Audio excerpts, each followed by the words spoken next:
जय श्री कृष्णा मित्रों, स्वागत है आप सभी का नवजीवन ज्ञान गंगा यूट्यूब चैनल में। मित्रों, जो भाई बंधु हमारे चैनल पर नए मेहमान दर्शक बनकर के आए हैं, उनसे निवेदन है चैनल को सब्सक्राइब अवश्य करें और बेल आइकॉन अवश्य ऑन कर लें। मित्रों, आज का प्रसंग बड़ा ही महत्वपूर्ण है और जीवन में उतारने योग्य है। जिन लोगों ने ये वीडियो ध्यान से सुन लिया, उन लोगों के घर में कभी झगड़ा नहीं होगा। जिन पति पत्नी के बीच में झगड़ा होता रहता है, वो इस वीडियो को बड़े ध्यान पूर्वक सुने। मित्रों, बने रहिए वीडियो की समाप्ति तक मेरे साथ। मित्रों, एक तालाब के किनारे एक सारस का जोड़ा रहता था। उनका जीवन बड़े सुखमय व्यतीत हो रहा था। वो दोनों उसी स्थान पर बड़े प्यार के साथ में रहते और वहीं पर भोजन करके अपना जीवन यापन करते थे। मित्रों, उन दोनों का जीवन बड़े ही सुखमय व्यतीत हो रहा था। मित्रों, समय के चलते सारस की पत्नी गर्भवती हो जाती है।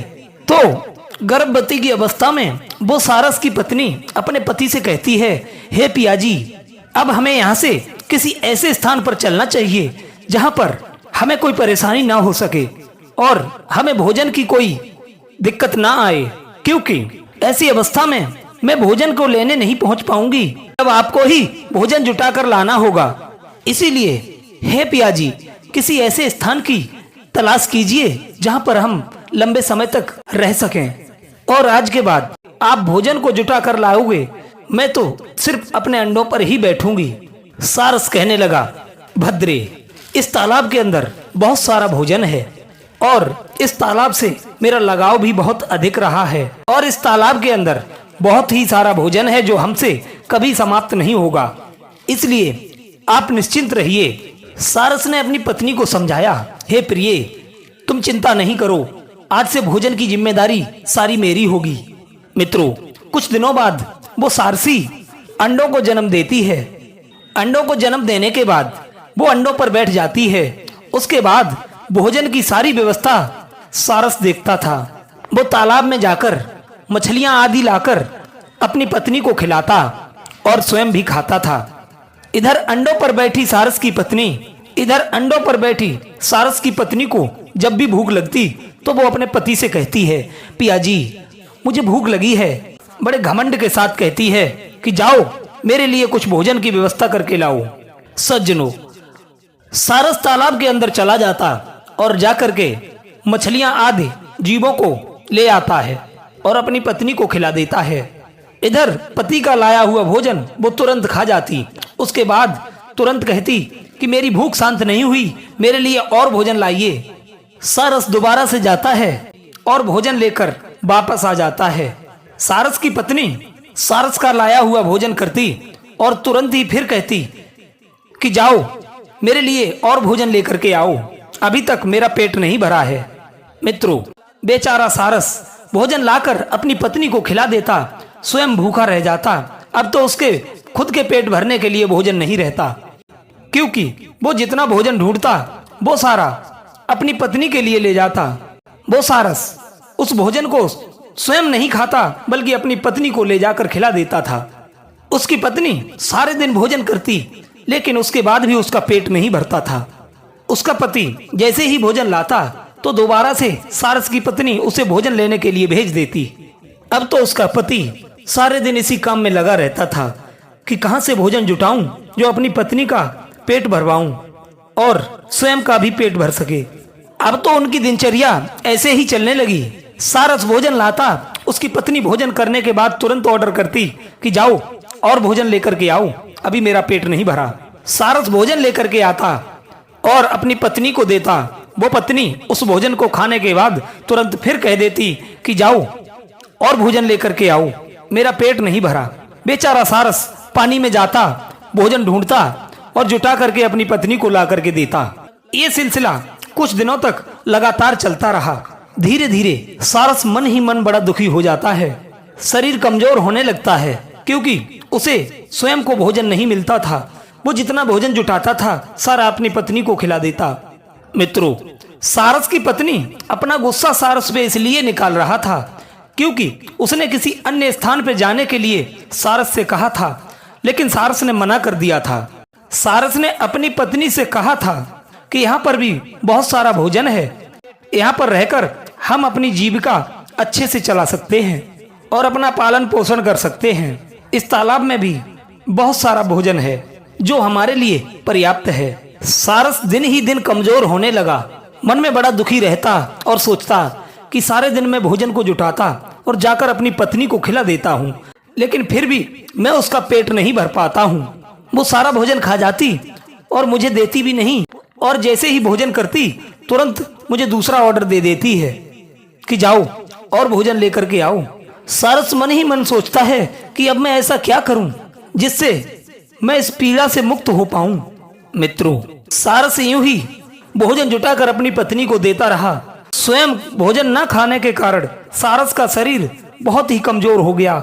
सारस बिल्कुल सूख गया और उसके हालात इतने खराब हो जाते हैं कि वो चलने के काबिल भी नहीं रहता है। सारस की हालत ऐसी हो चुकी थी कि वो चलने के योग्य भी नहीं रहा, दौड़ने के योग्य भी नहीं, उड़ने के योग्य भी नहीं रहा। लेकिन सारस की पत्नी को उस पर बिल्कुल भी तरस नहीं आया। सारस की पत्नी को सारस के प्रति बिल्कुल भी दया नहीं थी। कुछ दिनों के बाद उसके अंडों से बच्चे हो चुके थे। अब तो अपनी पत्नी के साथ अपने बच्चों को भी भोजन जुटा करके देना पड़ता था।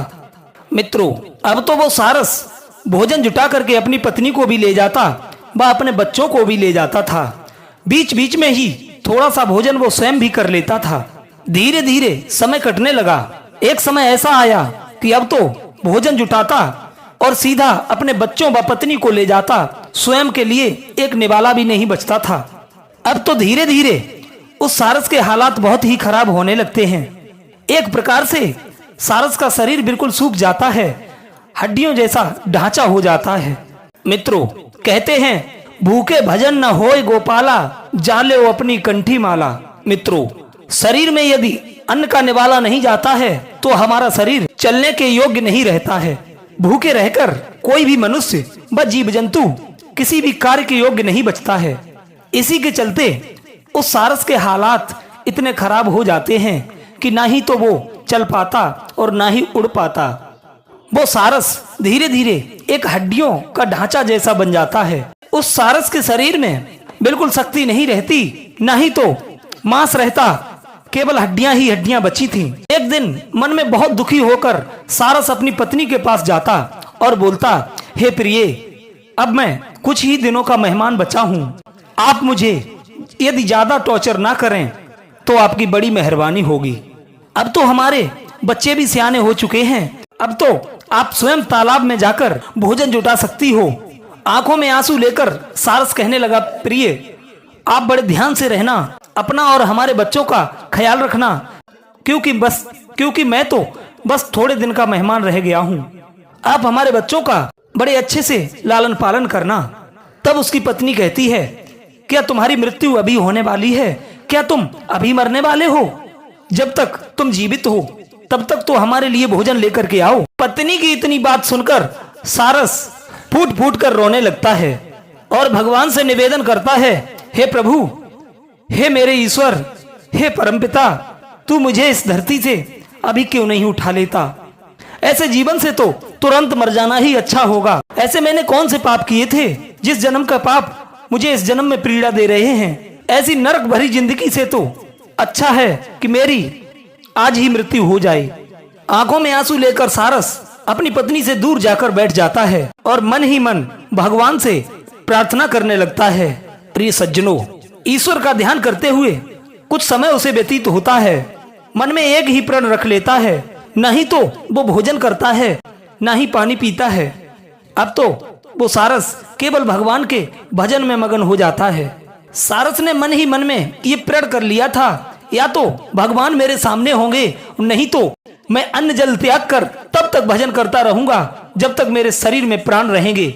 जब तक मेरे शरीर से प्राण नहीं निकल जाते तब तक मैं भूखा प्यासा रहकर भगवान का भजन करता रहूंगा।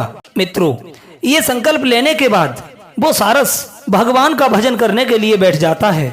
उधर सारस की पत्नी अपने पति को इस हालत में छोड़कर अपने बच्चों को लेकर उस तालाब से चली जाती है।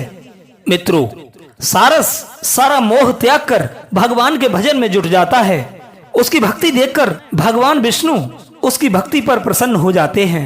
भगवान नारायण प्रसन्न होकर उस सारस के समीप आ जाते हैं और सारस से कहते हैं, हे बक्स, आंखें खोलो और हमसे वरदान मांगो, क्या चाहते हो। भगवान को अपने सामने देखकर सारस रो करके कहता है, हे प्रभु, मुझे मेरी पत्नी का साथ दे दीजिए। मित्रों, कहते हैं अन्यायी राजा को, कुटिल स्त्री को, लोभी सेवक को तुरंत त्याग देना चाहिए। उस सारस की स्त्री बड़ी ही दुष्टा थी, लेकिन फिर भी सारस ने भगवान नारायण से उस स्त्री का साथ ही मांगा और रो रो करके भगवान विष्णु से कहता है, हे नाथ, हे परमपिता, हे जगत पिता, मुझे मेरी पत्नी का साथ दिलवा दीजिए। भगवान नारायण ने उसे वरदान दे दिया, बोले तथास्तु, ऐसा ही होगा। वो सारस मांगना तो कुछ और चाहता था, लेकिन उसके मुख से सिर्फ यही निकलता है, हे नाथ, मुझे मेरी पत्नी का सहारा दे दीजिए, मुझे मेरी पत्नी का साथ दे दीजिए। सज्जनों, भगवान के वरदान के बाद सारस लौट करके जब एक स्थान पर आता है तो क्या देखता है, उसके बच्चे और उसकी पत्नी खड़े हैं। तो उसे बच्चों और पत्नी का साथ दोबारा से मिल जाता है। वो सारस अपनी पत्नी के साथ दुख पीड़ा झेलता हुआ अपना जीवन यापन करने लगता है। समय के चलते एक दिन ऐसा आता है कि उस सारस की मृत्यु हो जाती है। मित्रों, कहते हैं आज भी सारसी अंडे देने के बाद भोजन लेने के लिए नहीं जाती है, वो सिर्फ अपने अंडों पर बैठी रहती है।